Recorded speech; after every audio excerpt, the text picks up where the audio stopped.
The principles of dealing with complaints.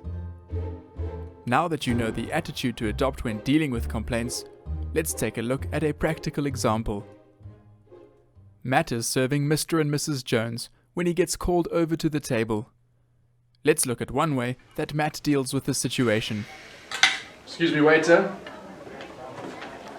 What's the problem here? I want to complain about this meat, please. Fantastic. Is it overcooked? Maybe I could replace it. Yeah, let me just get there. It's overcooked, it's dry, and it's tough. And then I want to talk about the chips as well, please. The chips are... The chips as well, sir.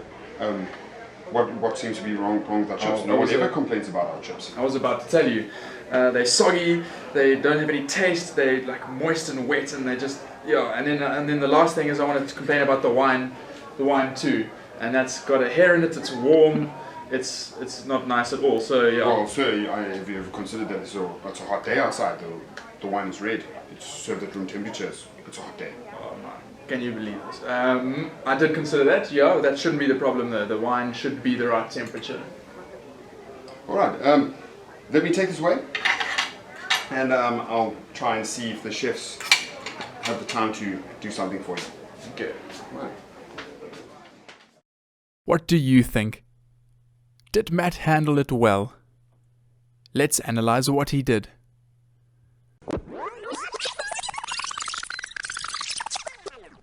When Matt was called over, he asked, "What's the problem?" You'll remember from Words to Serve that this is negative language and focuses on the problem rather than the fact that you're trying to help. Rather than allowing Mr. Jones to finish speaking, he interrupted him. Then the chips are also soggy. They are... Chips as well, so that's very strange. You know, nobody ever complains about our chips. Oh dear. By saying this, Matt is actually telling the guest that he is wrong, which is never the right attitude when dealing with complaints. Look at Matt frowning. That's not going to help. When Mr. Jones complained about the temperature of the wine, Matt started making excuses without even apologizing. Well, sir, have you ever considered that it's a hot day outside? The wine is red. It's served at room temperatures. It's a hot day. By the time the guest complains, they don't want excuses. They want you to fix the problem.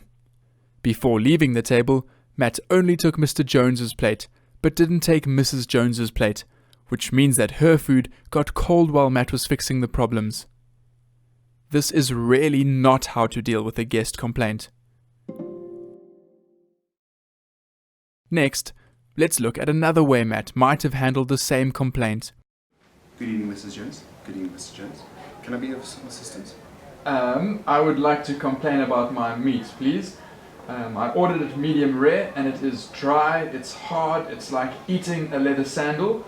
And then my chips, they are soggy, they're wet and soggy and they mush in my mouth and they don't have any flavor. And then also the wine that you gave me is warm. I didn't ask for warm wine.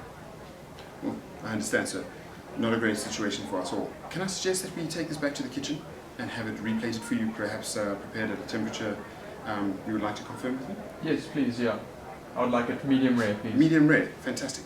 And the chips, slightly crisper? Yes, please. Fantastic, alright, I do understand. And the wine, can I suggest we move you on to a Pinot Noir, which we serve at 17 to 19 degrees Celsius? Might be perfect for your dinner. Yes, please, thank you. Lovely.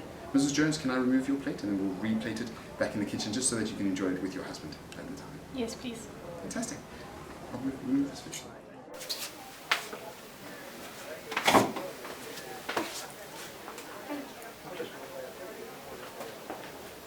Good evening again, Mrs. Jones. Mr. Jones, just to let you know, it's going to be another 6 or 7 minutes before your beef comes out the kitchen. Thank you. Perfectly cooked for you. And I've taken the liberty of supplying a glass of Pinot Noir for you, slightly chilled, like you asked. Thank you very much. My pleasure.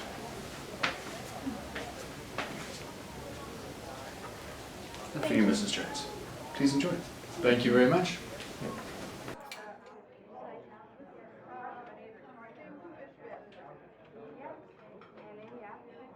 Good evening, Mrs. Jones. Your chicken schnitzel. Oh, thank you. Pleasure.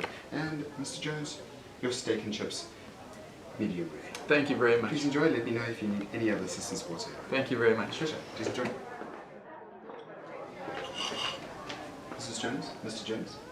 Just checking on your meal. How are you finding your steak? Perfect, thank you. It's very nice. And chips on both sides, are they crispy? I mean, fantastic. Thank you very much. My absolute pleasure. Please enjoy the rest of your meal. Thank you.